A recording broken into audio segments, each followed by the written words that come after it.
Okay, this is a continuation of my last video about the old city, Chiang Mai. I'll take up where I left off last time. A little waffle shop in one of the sois here off the road, and their kitchen doesn't look like much.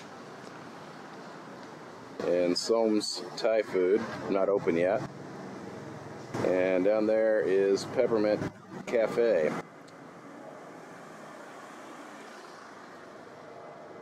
They've been here for about 6 or 7 years. Really nice food. There's Rendezvous's guest house and Farm Story house. Supposed to be a really good restaurant. I haven't tried it yet. And Kanjana's. Now, I've eaten here many a time. Not recently, but I used to eat here quite often.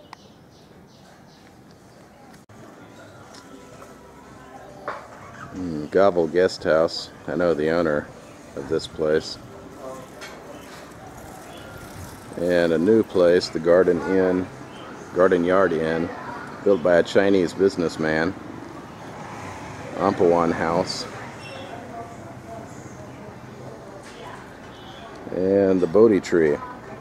They have rooms and food. A Thai cooking school.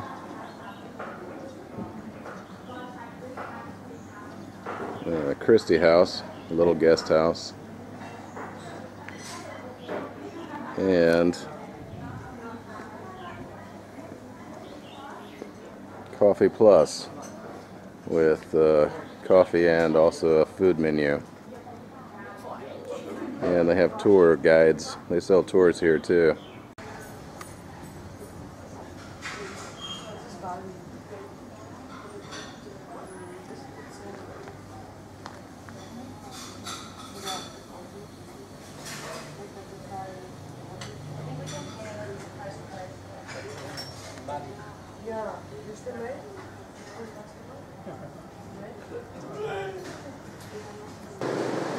Okay, now I'm on Ratvithi Road. Across the street behind me is the UN Irish pub.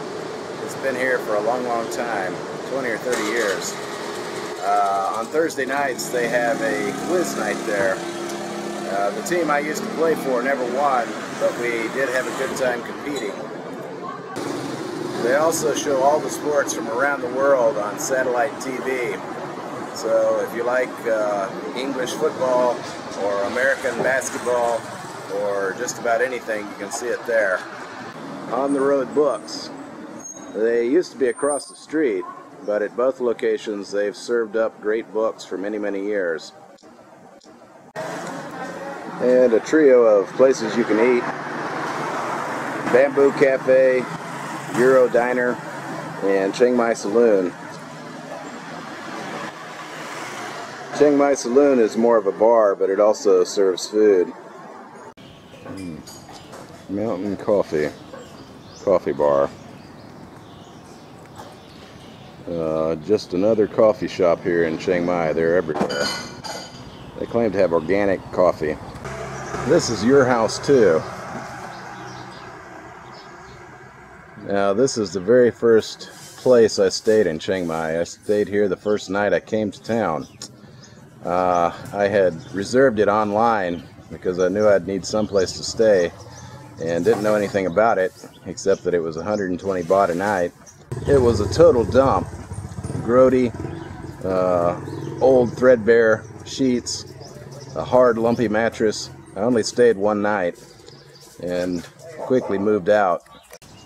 They refurbished the place a few years ago. I hope it's a little nicer now than it was then. This is Janata House. As you can see from his sign, he's an Australian. He's married to a Thai, and they built this building 12 years ago or so. At the top, you see he has a fiberglass kangaroo, just in case nobody got the Australia connection.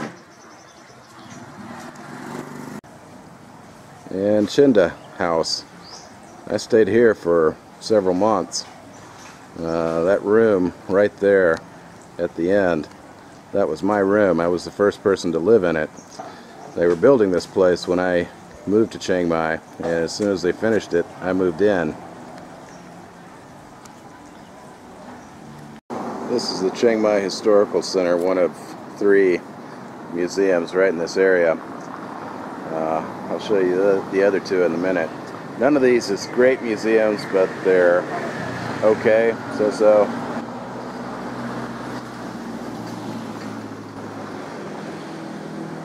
Not a bad way to spend an hour or 2 in the middle of a hot day.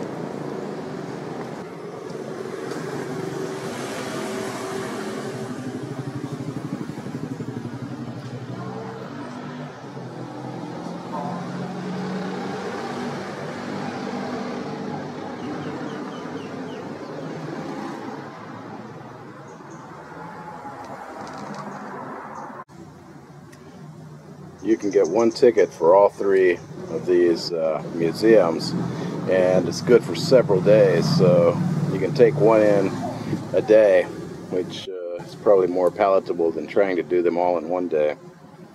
And this is the Chiang Mai City Culture and Arts Museum, probably the weakest of these 3 museums in the center of town, and it's closed right now for renovations.